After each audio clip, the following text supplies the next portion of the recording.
मुख्यमंत्री योगी आदित्यनाथ ने आज आयुष्मान योजना के लाभ से वंचित 6,709 गांवों को संतृप्त करने के लिए विशेष अभियान का किया शुभारंभ।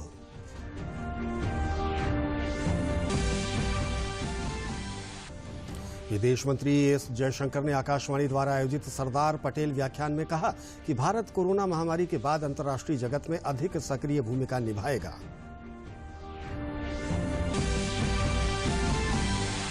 देश के वन एवं पर्यावरण मंत्री दारा सिंह चौहान ने दुधवा टाइगर रिजर्व के पर्यटन सत्र 2020-21 का किया उद्घाटन। कहा, हमें अपने वनों की खूबसूरती एवं प्राकृतिक संपदा की करनी होगी ब्रांडिंग। और प्रदेश में कोविड-19 के संक्रमण में लगातार आ रही है कमी। पिछले 24 घंटों में 1,989 नए मामले सामने आए, जबकि इसी दौरान 2,390 मरीज उपचारित होकर गए घर। नमस्कार, मैं हूं अनिल और अब इस बुलेटिन के समाचार विस्तार से। मुख्यमंत्री योगी आदित्यनाथ ने आज लखनऊ में अपने सरकारी आवास पर आयुष्मान भारत योजना से वंचित 6,709 गांवों के लोगों के लिए गोल्डन कार्ड बनाए जाने के अभियान की शुरुआत की। गौरतलब है कि प्रदेश में इन गांवों में अब तक एक भी गोल्डन कार्ड नहीं बना था। अपराह्न 2 बजे तक प्राप्त आंकड़ों के अनुसार इनमें से लगभग 4,000 गांवों को गोल्डन कार्ड योजना से आच्छादित किया जा चुका था।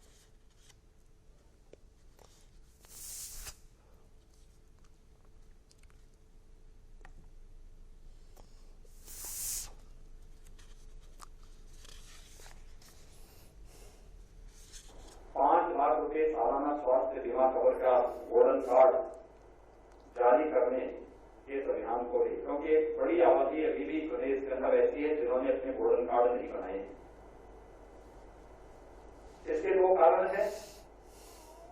एक, हम लोग उन लोगों तक जागरूकता के कार्यक्रम को उनके साथ नहीं जोड़ पाए। हम उनको बताने में विफल हैं कि प्रधानमंत्री जन आरोग्य योजना या मुख्यमंत्री जन आरोग्य योजना के अंतर्गत प्रत्येक वर्ष उन परिवारों को या जरूरतमंदों को 5 लाख रुपए सालाना स्वास्थ्य बीमा का कवर मिलना है। और इसके लिए गोल्डन कार्ड जब वे बना लेंगे तो किसी भी पैनल हॉस्पिटल में उन्हें 5 लाख रुपए की स्वास्थ्य की निःशुल्क सुविधा उपलब्ध हो सकती है। या तो जागरूकता का अभाव है या प्रदेश के अंदर स्वास्थ्य केंद्रों में, हमारे स्वास्थ्य चिकित्सालयों में, मेडिकल कॉलेजेस में पहले से ही निःशुल्क स्वास्थ्य की सुविधा है, इसलिए जब निःशुल्क उनको मिल रहा है तो वे कार्ड अपना नहीं बना पाते हैं। लेकिन मेरा अपील होगा प्रदेश के अंदर और खासतौर पर स्वास्थ्य विभाग से जुड़े हुए जो हमारे आयुष्मान भारत में आयुष्मान मित्र बने हुए इन सब से कि हमें गांव-गांव में इस अभियान को चलाना चाहिए और हमारा प्रयास होना चाहिए कि हम 100% गोल्डन कार्ड बना करके लोगों तक पहुंचाने का कार्य करें। मुख्यमंत्री योगी आदित्यनाथ ने शनिवार को जौनपुर में मल्हनी विधानसभा के उपचुनाव में भाजपा प्रत्याशी मनोज सिंह के पक्ष में चुनावी जनसभा को संबोधित किया। उन्होंने विपक्ष पर कड़े हमले करते हुए कहा कि भाजपा ने जितना विकास प्रदेश में किया है उतना किसी भी सरकार ने आज तक नहीं किया। सरकार ने जाति धर्म के किसी भेदभाव के बिना सबका साथ सबका विकास के नारे को चरितार्थ करते हुए काम किया है। प्रदेश में हो रहे उपचुनावों में 7 सीटों पर भाजपा का कमल खिलेगा। कानून बनाएंगे, छद्म में चोरी छुपे, नाम छुपा करके, स्वरूप छुपा करके जो लोग बहन बेटियों की इज्जत के साथ खिलवाड़ करते हैं, उनको पहले से मेरी चेतावनी, अगर वे सुधरे नहीं तो राम नाम सत्य है की यात्रा अब निकलने वाली है। भाइयों बहनों, हम लोग मिशन शक्ति के कार्यक्रम को इसीलिए चला रहे हैं। मिशन शक्ति के कार्यक्रम का मतलब ये है कि हम हर बेटी को, हर बहन को सुरक्षा की गारंटी देंगे, लेकिन उस सब के बावजूद अगर किसी ने दुस्साहस किया तो ऑपरेशन शक्ति अब तैयार है। और ऑपरेशन शक्ति का उद्देश्य यही है कि हम लोग हर हाल में उनकी सुरक्षा करेंगे। बहन और बेटियों की सुरक्षा, और उनके सम्मान की रक्षा करेंगे और इसी से ऑपरेशन सत्य के इस कार्यक्रम को आगे बढ़ाने के साथ जो हम चल रहे हैं, न्यायालय के आदेश का भी पालन होगा और बहन बेटियों का भी सम्मान होगा। आज के इस अवसर पर भाइयों बहनों, इसीलिए गरीब किसान नौजवान के बेटे को यहां पर भारतीय जनता पार्टी ने अपने प्रत्याशी के रूप में आपके बीच उतारा है। मनोज कुमार सिंह जी एक छात्र नेता रहे हैं, सीधे साधे जनता से जुड़े हुए, किसानों से जुड़े हुए, नौजवानों से जुड़े हुए, निस्वार्थ भाव के साथ जनता के हितों के लिए कार्य करने वाले, और मैं मौलानी विधानसभा क्षेत्र की जनता से इस बारे में अपील करूंगा, जनता के हित के लिए ईमानदारी से कार्य करने वाले लोगों को समर्थन मिलना ही चाहिए। और ये जनता की पीड़ा को जानते हैं, किसानों की पीड़ा को जानते हैं, नौजवानों की पीड़ा को जानते हैं, और नौजवानों और किसानों की इस पीड़ा के साथ आपके साथ सहभागी बनने के लिए जितनी भारी संख्या में आप लोग यहां पर आए हैं, आप सबसे मेरी अपील है। प्रदेश के मुख्यमंत्री योगी आदित्यनाथ ने शनिवार को वाराणसी में सर्किट हाउस में अधिकारियों संग बैठक कर विकास कार्यों की समीक्षा की।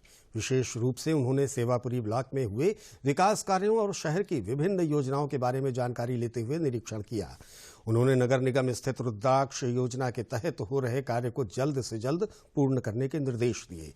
मुख्यमंत्री ने काशी विश्वनाथ मंदिर पूजन के उपरांत काशी विश्वनाथ मंदिर कॉरिडोर की प्रगति के बारे में पूछा। वाराणसी के मंडल आयुक्त दीपक अग्रवाल ने मुख्यमंत्री को अब तक हुए कार्यों की प्रगति के बारे में विस्तार से बताया। इस अवसर पर सुरक्षा व्यवस्था से लेकर साफ सफाई का विशेष ध्यान रखा गया। विदेश मंत्री एस जयशंकर ने कहा है कि कोरोना महामारी के बाद के समय में भारत अंतर्राष्ट्रीय जगत में अधिक सक्रिय भूमिका निभाएगा। कल आकाशवाणी द्वारा आयोजित सरदार पटेल व्याख्यान में उन्होंने कहा कि दवा निर्माता देश के रूप में भारत की छवि मजबूत हुई है, क्योंकि कोरोना काल में भारत ने 150 देशों को दवाएं भेजी हैं।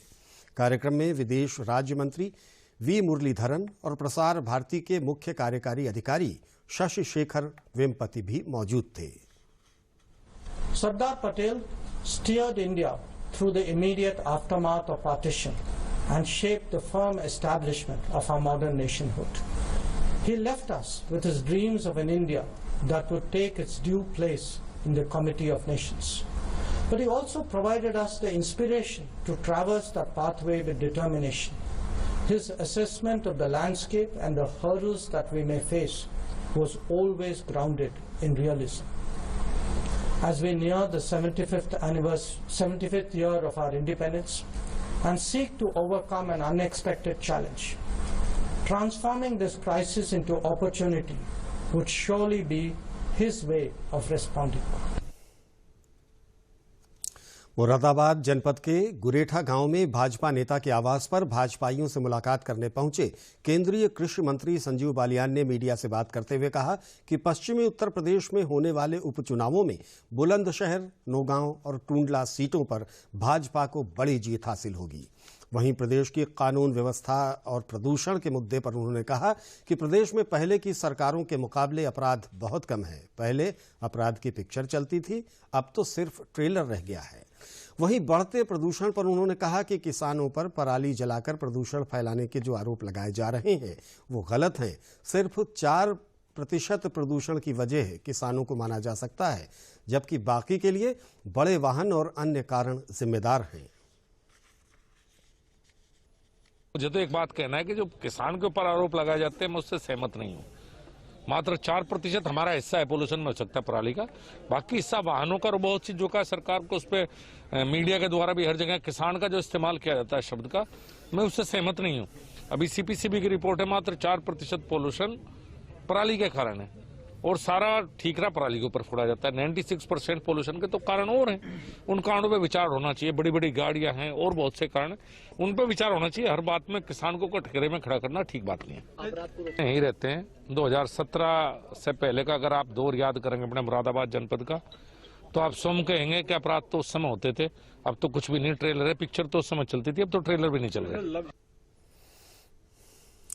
आज प्रयागराज के भगवतपुर ब्लॉक में प्रदेश के सूक्ष्म, लघु एवं मध्यम उद्यम मंत्री सिद्धार्थनाथ सिंह ने 100 शैय्या के चिकित्सालय का शिलान्यास किया।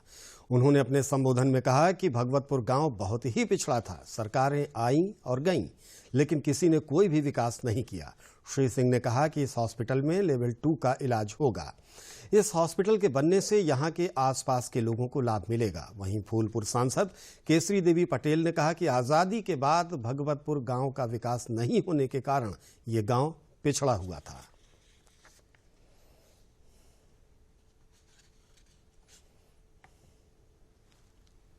शहर पश्चिमी प्रयागराज के अंदर 100 शैय्या का एक प्री फैब्रिकेटेड अस्पताल का शिलान्यास किया है। मेरे साथ मेरे इस क्षेत्र की सांसद आदरणीय केसी देवी जी भी हैं, हमारे अन्य अधिकारीगण भी हैं, जनता भी है। उन लोगों को बहुत खुशी है क्योंकि यहाँ से शहर जाने में उनको कठिनाई होती थी। आज गांव के अंदर 100 शैय्या का है और इसके अंदर जो एक तरह कह सकते हैं लेवल 2 का यहाँ पे इलाज होएगा। साथ ही साथ यहाँ पर एक प्राइवेट बगल में ही मेडिकल कॉलेज भी खुल गया है। जो मेडिकल कॉलेज है उसके अंदर लेवल 3 का भी इलाज हो सकता है, टियर 3 का। तो ये सब चीज़ देखते हुए भगवतपुर ब्लॉक बना है, साथ साथ चिकित्सा की सुविधा भी आई है, अन्य सुविधाएं भी आ रही हैं। यहाँ रोडें बन गई हैं, लाइटें आ गई हैं। तो एक प्रकार से प्रयागराज के अंदर जो नया एक निर्माण केंद्र बन रहा है वो भगवतपुर बन रहा है। प्रदेश के वन एवं पर्यावरण मंत्री दारा सिंह चौहान ने कहा कि हमें अपने प्राकृतिक खूबसूरती एवं संपदा से भरपूर वनों की ब्रांडिंग करनी होगी। आज का यह दौर ब्रांडिंग का है। वन मंत्री दुधवा टाइगर रिजर्व के वर्ष 2020-21 के पर्यटन सत्र के वर्चुअल माध्यम से उद्घाटन अवसर पर बोल रहे थे। उन्होंने कहा कि जिम कॉर्बेट पार्क की दुधवा टाइगर रिजर्व से तुलना नहीं की जा सकती। बावजूद इसके ब्रांडिंग के दम पर कॉर्बेट में अधिक पर्यटक आते हैं।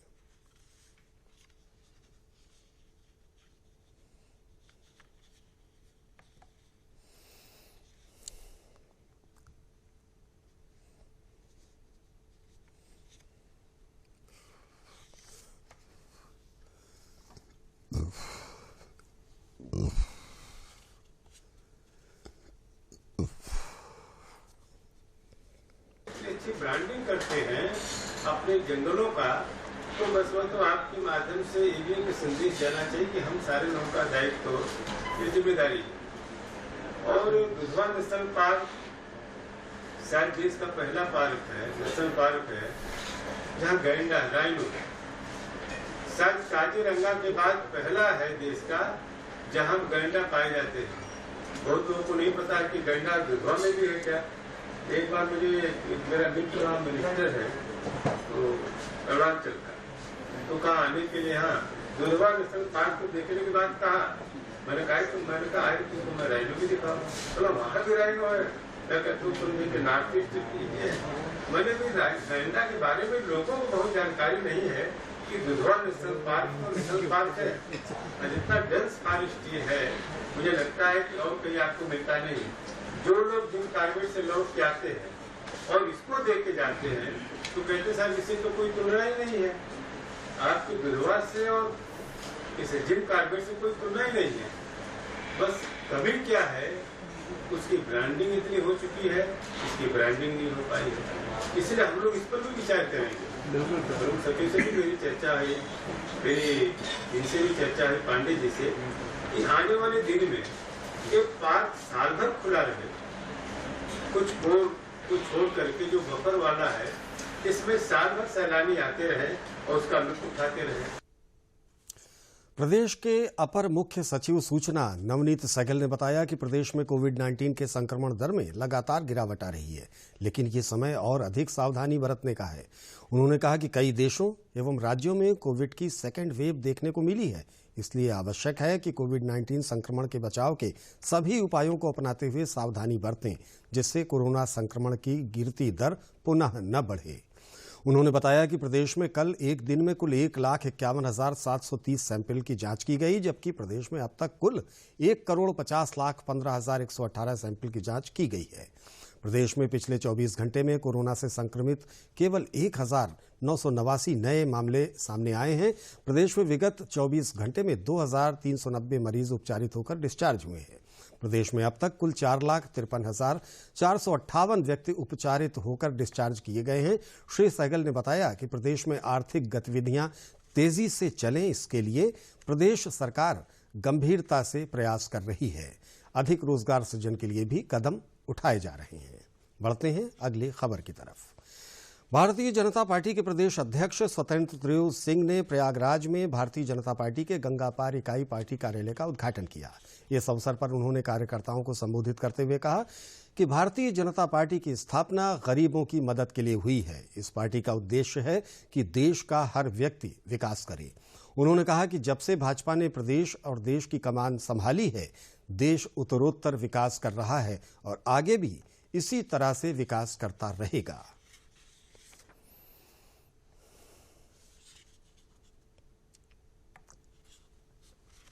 कोर्ट के आदेश के अनुसार जो निर्णय लिया है सीएम साहब ने, उसी के आधार पर कि लभ देहात के लिए कोई धर्म परिवर्तन नहीं होगा, कठोर से कठोर उसको सजा मिलेगी। वो अलग से भी राज्य के अंदर कानून बनाकर ऐसे लोगों के खिलाफ कार्रवाई होगी। सुल्तानपुर की सांसद मेनका संजय गांधी ने जिला अस्पताल परिसर में स्थापित पुलिस चौकी का लोकार्पण किया। इस मौके पर श्रीमती गांधी ने कहा कि स्थानीय लोगों व अस्पताल प्रशासन द्वारा अस्पताल परिसर में पुलिस चौकी की मांग की जा रही थी। मैंने पुलिस चौकी का लोकार्पण कर लोगों व अस्पताल प्रशासन की मांग को पूरा किया है। उन्होंने कहा कि पुलिस चौकी अस्पताल परिसर में सुरक्षा कवच के रूप में काम करेगी। चौकी की स्थापना से अस्पताल को दलालों व असामाजिक तत्वों से मुक्ति मिलेगी।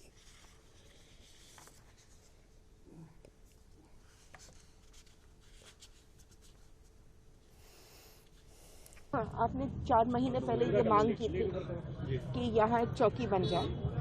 मैं धन्यवाद देती हूँ पुलिस के एसपी साहब को और सीओ को, जो उन्होंने बात हमारी मान ली और यहाँ एक उन्होंने बनाया है चौकी। ये ज़रूरी है अस्पताल के लिए।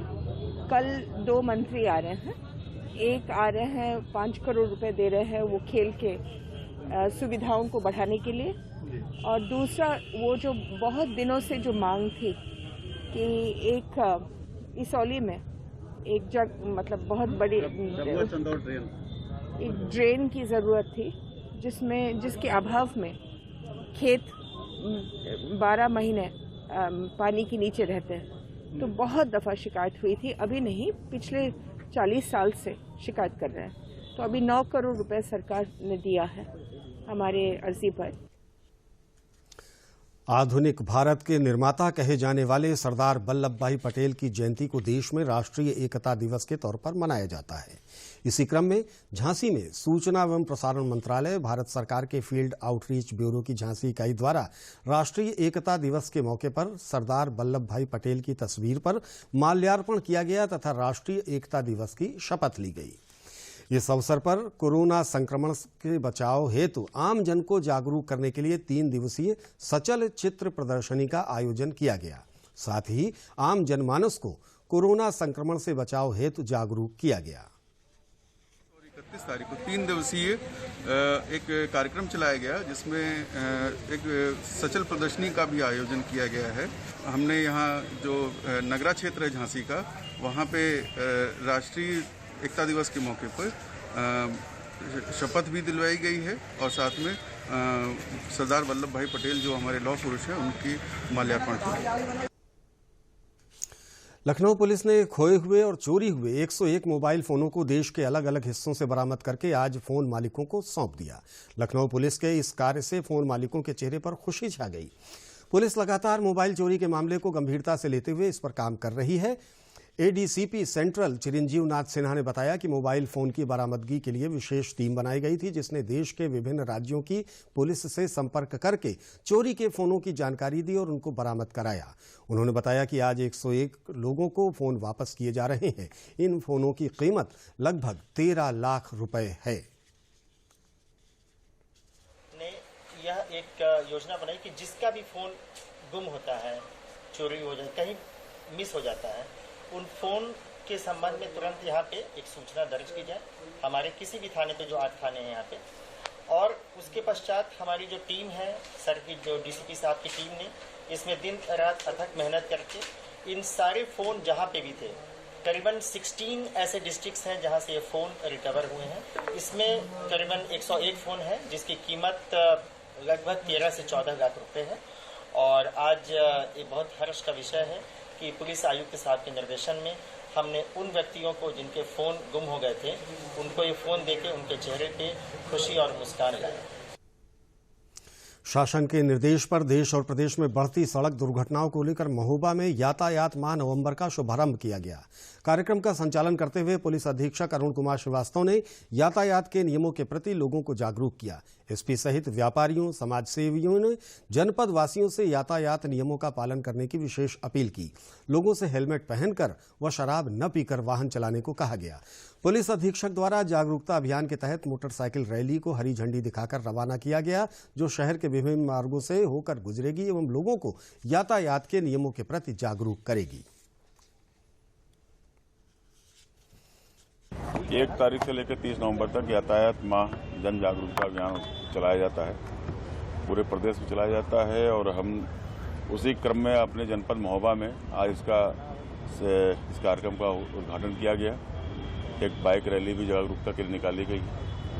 पूरा महीने का डे टू डे का प्रोग्राम बना हुआ है, उसके हिसाब से कार्यक्रम होंगे और सभी को जागरूक किया जाएगा, जिससे कि यातायात के नियमों की जानकारी हो, लोग उसको पालन करें और सुरक्षित रहें, दुर्घटना का शिकार ना हो, यही अपेक्षा है। सरकार की पहल से अब बेसिक शिक्षा विभाग भी हाईटेक हो चुका है। इसी क्रम में 31,277 शिक्षक भर्ती में बाराबंकी जिले के नवनियुक्त शिक्षकों को विद्यालय का आवंटन प्रेरणा ऐप के माध्यम से किया गया। ऐप पर ऐसे विद्यालय के नाम को अपलोड किया गया था जिसमें 1 या 2 शिक्षक हैं या फिर शिक्षक विहीन हैं। यूडाइस पोर्टल पर शिक्षक का नाम और पासवर्ड डाला गया और प्रोसीड बटन दबाते ही सिर्फ 15 मिनट में 432 शिक्षकों को विद्यालय का आवंटन हो गया, जिसकी जानकारी एक पर्ची के माध्यम से हुई। पर्ची पर शिक्षक का नाम और विद्यालय दर्ज था। नवनियुक्त शिक्षकों की काउंसलिंग बाराबंकी के बीएसए वीपी सिंह के नेतृत्व में हुई। इस दौरान जिलाधिकारी डॉक्टर आदर्श सिंह और मुख्य विकास अधिकारी मेघा रूपम भी उपस्थित थीं।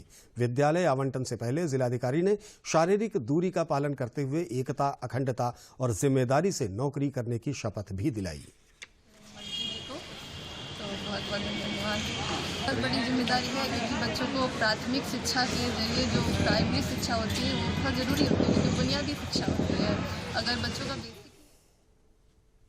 प्रधानमंत्री के ट्वीट जब तक दवाई नहीं तब तक ढिलाई नहीं और 2 गज दूरी, मास्क है जरूरी से प्रेरित होकर विंध्याचल में आए हुए दर्शनार्थी, पंडा समाज, नाई समाज, मल्लाह समाज विश्व विख्यात मां विंध्यवासिनी और अष्टभुजा मंदिर में सभी लोगों को मास्क बांट रहे हैं और पीएम के ट्वीट को रीट्वीट करा रहे हैं। मिर्जापुर में मां विंध्यवासिनी के मेले में और पूर्णिमा मेले में बहुत जोर शोर से इसका पालन कराया जा रहा है।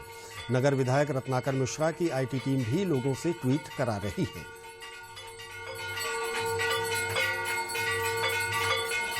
हम लोगों ने प्रधानमंत्री के ट्वीट का पालन करवाते हुए 2 गज दूरी और मास्क है जरूरी का सबको संकेत दिए हम लोग।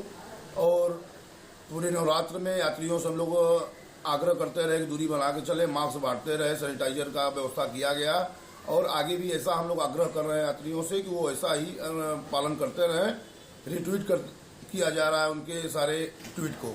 हमारी जो आईटी टीम है पूरी लगी हुई है कि उनका संदेश पूरे क्षेत्र में फैले और पूरे देश में, और यहाँ मां विंध्यवासिनी के दरबार में प्रदेश के नहीं विश्व तक के लोग आते हैं दर्शन करने। इसके द्वारा हमारा बैनर लगा है, पूरे मतलब देश विदेश ही ये जा रहा है कि ये 2 गज दूरी, मास्क जरूरी है जब तक दवा नहीं आए। इसके लिए हम लोग पूरा प्रयास कर रहे हैं और यहाँ आने वाले प्रत्येक यात्रियों को जागरूक कर रहे हैं कि जब तक इसकी दवाई नहीं आ जाती कोविड-19 की, तब तक इसमें ढिलाई नहीं होनी चाहिए। इसके साथ ही हम ये भी कह रहे हैं लोगों को।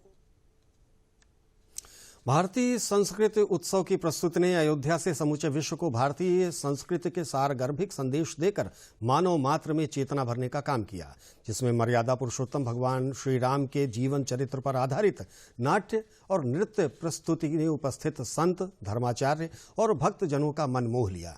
नृत्यांगना ने धार्मिकता से ओतप्रोत लाइनों का उच्चारण किया तो उपस्थित जन रोमांच से भर उठा। इसके बाद समूचे विश्व में 51 स्थानों पर आराध्य भगवान राम के सामाजिक समरसता, पारिवारिक एकता और परस्पर संबंधों में प्रेम पर आधारित प्रस्तुति से भारतीय संस्कृति को विश्व फलक पर पहुंचाने का कार्य किया जाएगा। इससे पहले लखनऊ और गोरखपुर में सांस्कृतिक उत्सव संपन्न हो चुका है। अयोध्या के केंद्र में मर्यादा पुरुषोत्तम भगवान श्री राम हैं। सामाजिक परिवेश में इसी सकारात्मक ऊर्जा को स्थापित करने और एक खूबसूरत समाज की रचना के लिए भगवान राम को केंद्र में रखते हुए भारतीय संस्कृत उत्सव किया जा रहा है, जिसके मानव मात्र पर कल्याणकारी प्रभाव होंगे। लखनऊ में 7 दिन का आयोजन हुआ था। अभी हाल में लखनऊ में हुआ, उसके बाद गोरखपुर में हुआ और यह अयोध्या की धरती से भगवान श्री राम का जो है यह आयोजन किया जा रहा है। इस पर इसका कितना प्रभाव पड़ेगा इस विषय में तो मैं कुछ नहीं कह सकता हूँ, लेकिन इतना मैं अवश्य कह सकता हूँ कि इन लोगों की निष्ठाएं अच्छी हैं और कार्य करने वाले लोगों का भाव अच्छा है और ऐसे दृष्टिकोण यदि रहेंगे तो ये बहुत प्रभाव करेगा समाज के और हर तबके के ऊपर इसका प्रभाव होगा। भारतीय संस्कृत उत्सव के द्वारा इस अयोध्या की पवित्र भूमि से पूरी दुनिया को राममय बनाने का जो संकल्प लिया गया है उसकी। और अब इस बुलेटिन के अंत में मुख्य समाचार एक बार फिर। मुख्यमंत्री योगी आदित्यनाथ ने आज आयुष्मान योजना के लाभ से वंचित 6,709 गांवों को संतृप्त करने के लिए विशेष अभियान का किया शुभारंभ।